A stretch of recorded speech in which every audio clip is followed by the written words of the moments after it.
তোমরা যারা গ্রামীণ ক্যালোডিনিয়ান কলেজ অফ নার্সিং এ ভর্তি হতে চাও, তো অবশ্যই সরকার কর্তৃক অনুষ্ঠিত নার্সিং ভর্তি পরীক্ষায় অবশ্যই অংশগ্রহণ করতে হবে। এবং ওই পরীক্ষায় পাশ মার্ক হচ্ছে 40 নাম্বার। তো 40 পেরেই তুমি গ্রামীণ ক্যালোডিনিয়ান কলেজ অফ নার্সিং এ ভর্তি হতে পারবে না।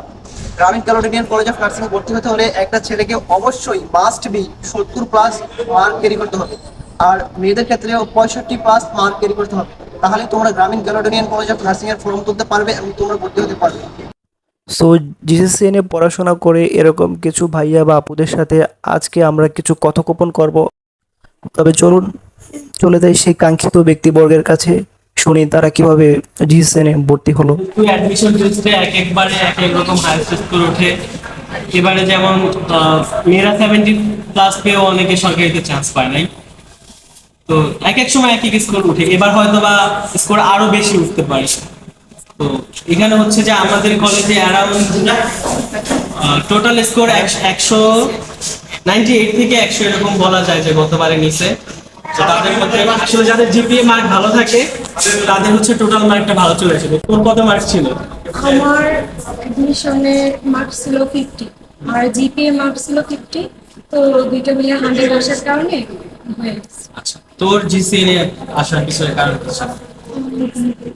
ডিসিশনে আসার কারণ হলো, আমাকে সবাই সাজেস্ট করছে এটাই যে টপ 10-এর ভিতরে গ্রামীণ ক্যালোডিনিয়াম আছে। তো একজন যেহেতু বেসরকারিতে পড়বো, ভালো একটা নার্সিং কলেজে তো মজার কথা হচ্ছে যে আমার আসার পিছনে কারণ ছিল ইন্টারেস্ট। আমার সবচেয়ে বিল্ডিংটা ভালো লাগছে। হ্যাঁ, ও তো ক্যাম্পাসে একটা কাজ আমাদের করে। ক্যাম্পাসের একমাত্র আমাদের কলেজেই আমাদের নিজস্ব ক্যাম্পাস আছে, যেটা অন্য কোনো নার্সিং বেসরকারি নার্সিং কলেজে অন্তত আমার জানার মধ্যে নেই। আর এত সুন্দর একটা ক্যাম্পাস। হ্যাঁ, অ্যাজ লাইক বলা যায় যে নার্সিং এর নর্থ সাউথ এরকম একটা ক্যাম্পাস আছে আমাদের। তো সৌরভ, তোর কত মার্ক ছিল? আমার টেস্ট স্কোর ছিল 63 আর জিপিএ ছিল 50, এই টোটালে 113। আমি যেরকম শুনছি যে তুই সেকেন্ড টাইমার ছিলি, ফার্স্ট টাইমার জিসিএ ট্রাই করছিস, তখন তোর হয় নাই। দ্বিতীয়বারে আবার কেন জিসিএ আসলি?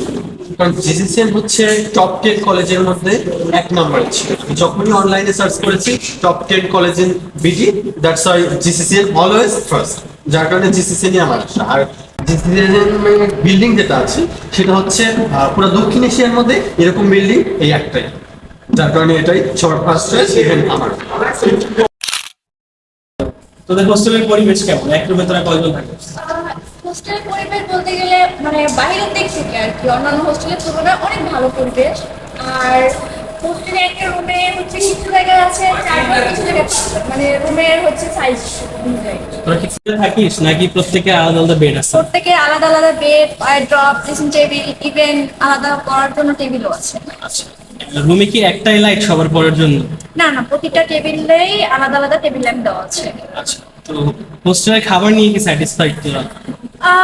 বাড়ির রান্নার মতো তো হবে না কখনোই, তবে অন্যান্য জায়গার তুলনায় অনেক ভালো মানের খাবার দেওয়া হয়। ইভেন এখানে আমাদের নিজেদের কোনো কাজ করা লাগে না, খাবার পর যে প্লেট থাকে সেটাও আমাদের ধোয়া লাগে না। ওয়াশরুম, হ্যান্ড ওয়াশরুম, মানে অনেক আধুনিক সবকিছু এখানে। তোরা লাকি, কারণ আমাদের খাবার পরে ছেড়ে প্লেট ধোয়া লাগে। হ্যাঁ, সেদিক থেকে আমরা আসলে তোদের কি অসুবিধা হয় জামা কাপড় ধোয়ার জন্য? হ্যাঁ, জামা কাপড় ধোয়ার জন্য ওয়াশিং মেশিন আছে, ইভেন আয়রন করার জন্য আয়রন হ্যান্ডেল এবং আয়রন দেওয়া আছে। সব উন্নত প্রযুক্তি দেওয়া যায়।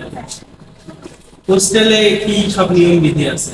হোস্টেলে নিয়ম বিধি একটু স্ট্রিক্ট রুলস আছে, যেমন যখন তখন যে কেউ দেখা করতে পারবে না, একটা নির্দিষ্ট মানে রুলস আছে।